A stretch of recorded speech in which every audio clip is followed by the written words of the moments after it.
Okay. So this week, a little bit different what I want you to do. We'll write this down too.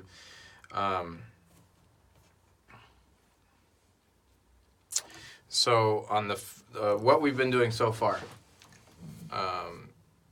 playing the chord, right? One time. And then this last week I had you do it twice, where you go like that, right? So you say it in the same chord. So this week I want, we're going to call this the first section of the tune. I want you to stick with one chord each time for the first section. And then we're going to have a second section, and in the second section you do things twice each. Okay, so first section for just once, second section twice. Makes sense, right?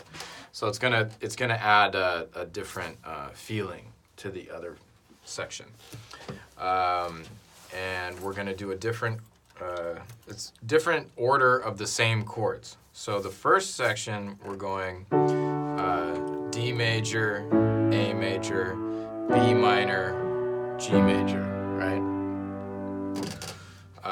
And so this one we're gonna go B minor, G major, D major, A major. Okay? I know it sounds simple, but it might be a little bit confusing at first because you're used to doing it a certain order and you're going to do it in a different order. But so now we're going to do this. Again, B minor twice now. So with the inversions, right? G.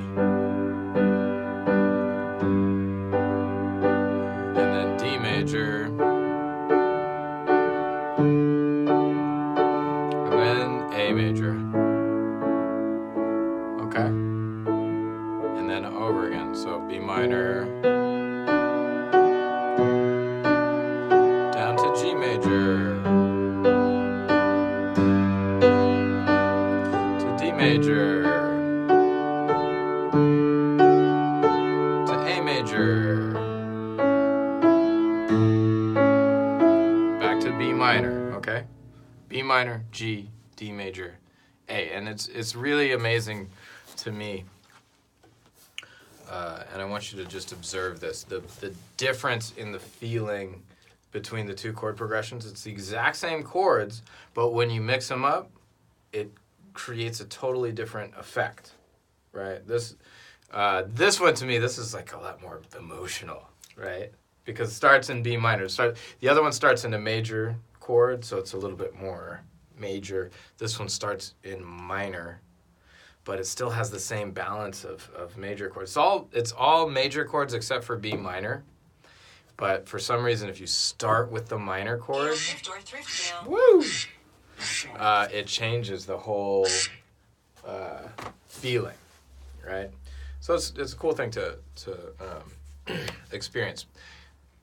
The other thing that you need to do, though, between the two chord progressions, you need to put an A major, okay? And I'm going to show you put an extra one.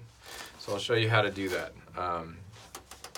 So if we're just doing our D major, A major, B minor, G major. Again, just one at a time.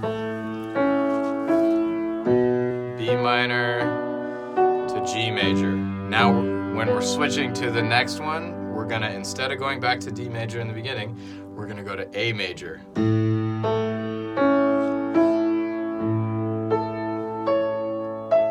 Okay?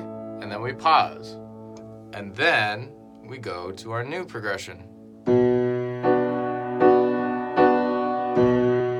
which is B minor to the G major. And then D major.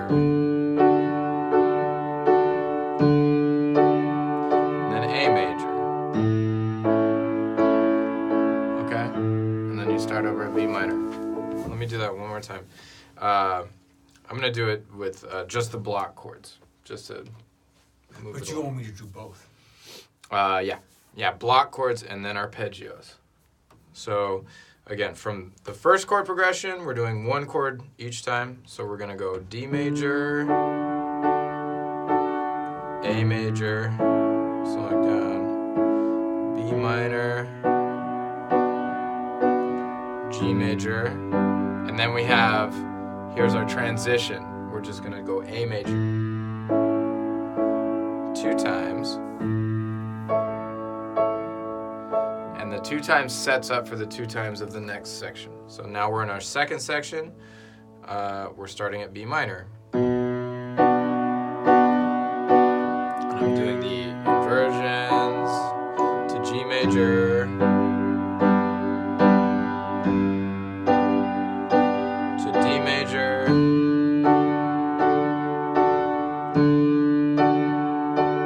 to A major.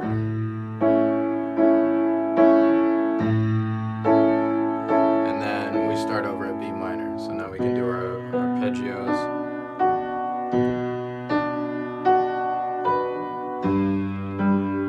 Etc. Okay?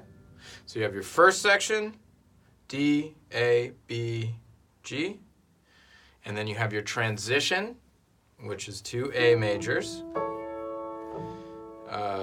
And then you have your second section, which is 2 Bs, 2 Gs, 2 Ds, 2 As. Okay? Got it? Yeah, we're going to write it down.